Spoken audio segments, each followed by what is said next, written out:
Mahindra Logistics was the last Mahindra Group company that tapped the capital market in 2017. In the last 7.5 years, this company has given negative 25% return. And now Mahindra Group is lining two more new IPOs in the coming years. Like the logistic IPO, these two companies are also in the new sunrise sectors. So how big are these companies today and what's the potential like in these new sectors? Let's understand this. Hello and welcome to Stocks, Stories and Skills.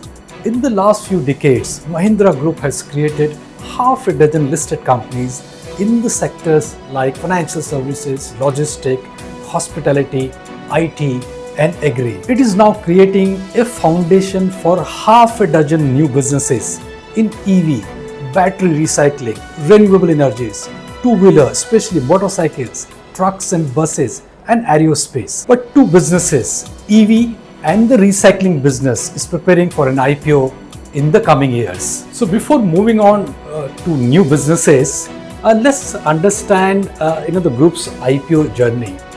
In the pre-1990s, the company which was listed was Mahindra and Mahindra. Then came 1995, Swaraj engine was listed. In 2006, we saw Tech Mahindra's IPO, and in the same year, Mahindra and Mahindra Financial Services IPO was launched. Then came 2009, it was Mahindra Holiday Resort, and 2017 is Mahindra Logistics and IPO. Now this is the company that has not given any return in the last 7.5 years. Mahindra and Mahindra Financial Services, this is an NBFC focused in the rural areas, is doing very well, that has achieved scale. Tech Mahindra is doing very well, that we all know. Mahindra Holiday and Resort India is okay, but not very great in terms of the kind of return that has given. And the mother company or the parent company, Mahindra and Mahindra, the incubator, that's doing very well. I have got this snapshot of the new businesses and at what stage of maturity they are in. So let's start with the early stage, and then I have this the mature stage. So let's first look at the Mahindra Electric Automobile. This is focusing on EV development. This is not yet profitable. So a lot of work is happening on the electric or the EV side. Then we have Mahindra IO structure. This has secured Airbus contract, but still loss making. But this is also a very long term business, but in the very early stage of its operation.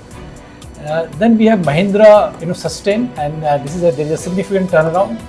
Large renewable capacity investment the group has planned. Then there is a Classic Legends, over 500 crore revenue, and a lot of investments is planned there also. Then there is Mahindra Truck and Bus, significant revenue and EBITDA in FY24. Mahindra Accelo, this is strong revenue and profit CAGR, IPO plan.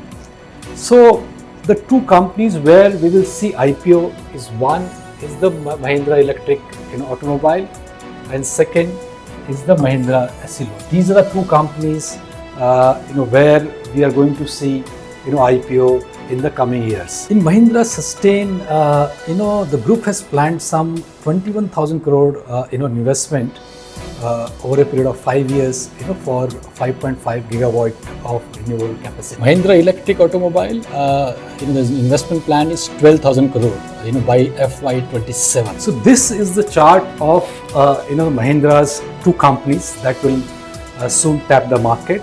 So one is Mahindra Accelo. So let's study the Mahindra's IPO plans. So first is the Mahindra Accelo, expected to be the first to go public among the new ventures. No date is announced yet, but the IPO preparation is underway. So this is the first company that will go to IPO. Then we have Mahindra Electric Automobile. IPO timing linked to achieving scale, profitability and maturity of EV product portfolio planned for 2030 or later. So there is a specific deadline which the company has given. So Mahindra Accelo will be the first company to go public, followed by Mahindra Electric Automobile. Now let's get into more specific detail about these two companies. So Mahindra Accelo IPO we have discussed. Now this company is focused on steel and aluminium recycling. Focus on recycling this material. This is number one. And then number two is the battery and EV component recycling. So these are the two very specific area the company is focusing on. Now, if you look at major competitor in this space, Tata Steel Recycling, then we have Attero Recycling, and then we have Gravita India, which is also a major player in the recycling business. So this is the second company, Mahindra Electric. The target is 20% of SUV sales to be electric. That is by 2027. I mean, that's the target they have set. And plan listing we have already discussed, 2030 or later. Now this is a group's special unit for electric cars. It makes new electric SUVs under the Born Electric brand. The company aims for electric vehicles to make up 20 to 30%, like we discussed earlier, of Mahindra's SUV sales by 2027. It also shares factories and resources with Mahindra's main car business or the passenger car business to save cost and work more efficiently. Main competitor, as we all know, is Tata Motors, MG Motor, which is a Chinese company, then is Hyundai, then another Chinese company, BYD, and the Maruti Suzuki, which has got the highest market share today in the market, and Maruti Suzuki is also getting into EV models. Mahindra's twin IPO plan signal a bold bet on the future. These businesses are rooted in sustainability, but they also carry high execution risk, and the challenges are real. Can Accelo secure a reliable, scalable supply chain for high quality recyclable material in India's fragmented recycling ecosystem? I mean, that's the big question. Will Mahindra Electric's high R&D spending and delayed profitability find favor in the public market? Investors haven't forgotten the Mahindra Logistics story. A strong potential but disappointing return in the last 7.5 years. And the question remains, are these businesses truly ready for the scrutiny and expectation of public markets? Can they scale quickly enough to justify their multi-thousand crore investments? Will investors buy into a long-term sustainability vision that hasn't yet translated into strong bottom lines? IPO timeline still looks fluid, especially for Mahindra Electric, because the space is highly competitive, and the way innovation are happening, it is remain to be seen how the company performs, especially on the profitability. The real test will be on the execution side in the coming years. If you enjoyed this video or found it helpful, please give it a like, subscribe to the channel and hit the bell icon so you don't miss the next one.